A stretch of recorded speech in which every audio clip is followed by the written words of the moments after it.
नमस्कार दोस्तों, आप सभी का फिर से एक बार बहुत बहुत स्वागत है मेरे चैनल मिथिका में, जहां मैं आप लोगों को ऐसी नई नई कहानियां सुनाती हूं जो आपने पहले कभी नहीं सुनी होंगी। तो चलिए आज की कहानी शुरू करते हैं। और आज मैं आप लोगों को सुनाने जा रही हूँ कहानी सामुराई और ओनी की। बहुत बहुत साल पहले प्राचीन जापान में एक आदमी रहता था जिसकी किस्मत बहुत अच्छी थी। उसका जन्म एक रईस घर में हुआ था और इस वजह से उसे सामुराई योद्धा के पद से सम्मानित किया गया था। एक दिन वो अपने घोड़े के साथ सफर पर निकला हुआ था। रास्ते में चलते चलते उसे बड़ी थकान महसूस हुई, तो वो एक बड़े से पत्थर के साथ अपने घोड़े को बांधकर वहीं सो गया।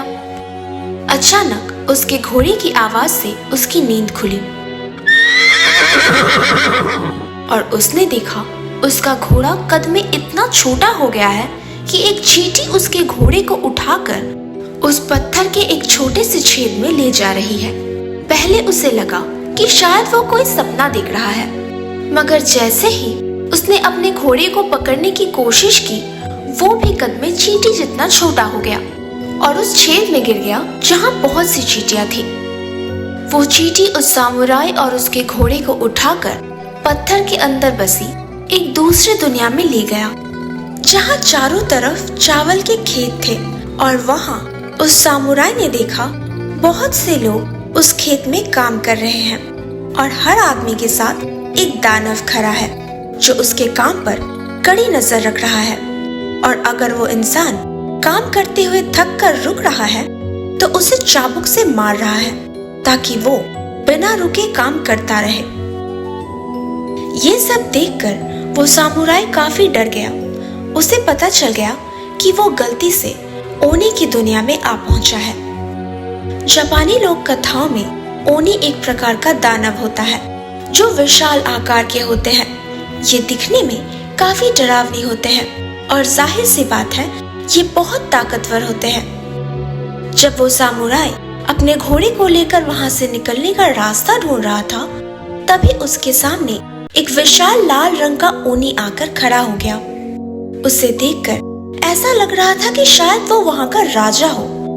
सामुराई उसे देखते ही उसके सामने घुटनों पर बैठ गया और गिड़गिड़ाते हुए कहा, हे महान ओनी, आप मुझे यहाँ से जाने दीजिए, बदले में आप मेरा ये घोड़ा रख लीजिए। उसकी हरकतें देखकर ओनी बहुत संतुष्ट हुआ, क्योंकि आज तक उसे किसी ने अपनी मर्जी से कुछ तोहफा नहीं दिया था। उसे जो भी चाहिए होता था वो या तो लोगों को मारकर या तो उनसे छीन कर ले लेता था। इसीलिए उस आदमी के अच्छे बर्ताव को देखकर उसने उसे इंसानों की दुनिया में वापस जाने की अनुमति दे दी। और सिर्फ यही नहीं, उसके घोड़े के बदले उसने उसे एक बड़ी सी बोरी दी जो सोने से भरा हुआ था, क्योंकि उसे पता था कि लालची इंसान ओनी के दुनिया में पाए जाने वाले इस बेकार धातु को पूजते हैं। इसी धातु को पाने की लालच में कई इंसान अपना सब कुछ छोड़कर उसके साम्राज्य में आए हैं, जिसे बाद में उसने कैद करके अपना गुलाम बना लिया है। मगर उस आदमी के वापस जाने से पहले ओनी सम्राट ने उसे एक चेतावनी भी दी कि अगर कभी इंसानों की दुनिया में जाकर उसने किसी को इस दुनिया के बारे में बताया या यहाँ पर वापस आने की कोशिश की तो अंजाम बहुत बुरा होगा। ये सुनकर सामुराई ने ओनी से किसी से कभी कुछ न कहने का वादा किया और इंसानों की दुनिया में वापस लौट आया। इंसानों की दुनिया में वापस आते ही सामुराई ने उस बोरी को खोला। सोने से भरी हुई उस बोरी को देखकर वो आदमी खुशी से फूला न समाया। उसे अपनी अच्छी किस्मत पर बहुत नाज हुआ। ओनी की दुनिया से वो सिर्फ जिंदा बचकर वापस ही नहीं आया, बल्कि साथ में एक बोरी सोना भी साथ लाया।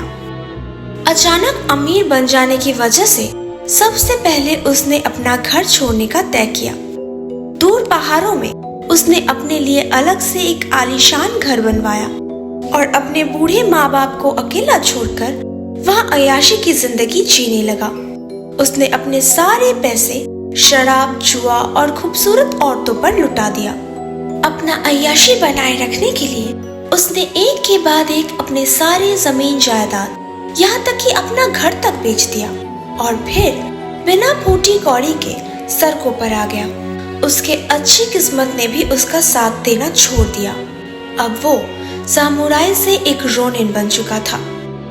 प्राचीन जापान में रोनिन ऐसे सामुराई को कहते थे जिसका अपने सम्राट या मालिक के साथ संबंध टूट चुका हो और जिसको उसके कस्बे से और परिवार से निकाल दिया गया हो। ऐसे हालात में भी उसकी शराब की आदत नहीं छूटी और वो शहर के मैखानों के बाहर मुफ्त की शराब के आस में चक्कर काटने लगा। लोग उसे देखकर हंसते थे और शराब देने से साफ मना कर देते थे, क्योंकि सबको पता था उसके पास अब खर्च करने के लिए पैसे नहीं हैं। इन सब से वो रोनिन चिढ़ने लगा और एक दिन मैखाने में आकर लोगों के पास बड़े बड़े डींगे हाँकने लगा। तुम लोगों को पता नहीं है, मेरा दोस्त एक ओनी है। मेरे साथ जो बर्ताव तुम लोग कर रहे हो सारे पछताओगे। उसकी ये बातें सुनकर वहाँ बैठे सारे हंस पड़े और वहाँ के मालिक ने कहा, अच्छा ऐसी बात है, अगर अपनी इस बात को तुम साबित कर सकते हो तो जब तक तुम जिंदा रहोगे मैं तुम्हें मुफ्त में शराब पीने दूंगा। ये सुनकर वो रोनिन खुश हो गया और उन सबको उस पत्थर के पास ले गया जहाँ से पहली बार वो ओनी के दुनिया में पहुंचा था और उस छेद को ढूंढने लगा। बाकी खड़े सारे लोग उस पर फिर से हंसने लगे। उन्हें लगा ज्यादा शराब पीने की वजह से वो पागल हो गया है। अचानक जमीन में एक गड्ढा हो गया और वो रोनिन उसमें गिर गया। ऐसा लग रहा था मानो कोई उसे खींचकर जमीन के नीचे ले जा रहा हो। वहाँ खड़े सारे लोग डर के मारे इधर उधर भागने लगे और वो आदमी जमीन के नीचे आकर सीधे ओनी सम्राट के पैरों में गिरा, जो कि बहुत गुस्से में थे क्योंकि रोनिन ने अपना वादा तोड़ा था। उसने रोनिन को अपनी मुट्ठी में उठा लिया और कहा, मैं तुम्हें अभी कच्चा चबाकर खा सकता हूँ, मगर मौत तुम्हारे लिए एक आसान सी सजा होगी। फिर उन्होंने उसे जोर से फेंका और वो रोनिन सीधी चावल के खेत में जा गिरा, जहाँ उसकी आत्मा को समय के अंत तक किसी ओनी से चाबुक खाते हुए बिना रुके काम करना पड़ेगा। तो दोस्तों, कैसी लगी आप लोगों को आज की कहानी? अगर अच्छी लगी हो तो प्लीज इसे लाइक कर दीजिए। नीचे कमेंट सेक्शन में लिखकर जरूर बताइएगा कि आप लोगों को कैसा लगा और प्लीज प्लीज प्लीज मेरे चैनल को सब्सक्राइब कर दीजिए और हाँ, अपने दोस्तों के साथ शेयर करना बिल्कुल मत भूलना। मैं आप लोगों से मिलूंगी अगले हफ्ते एक और नई कहानी के साथ।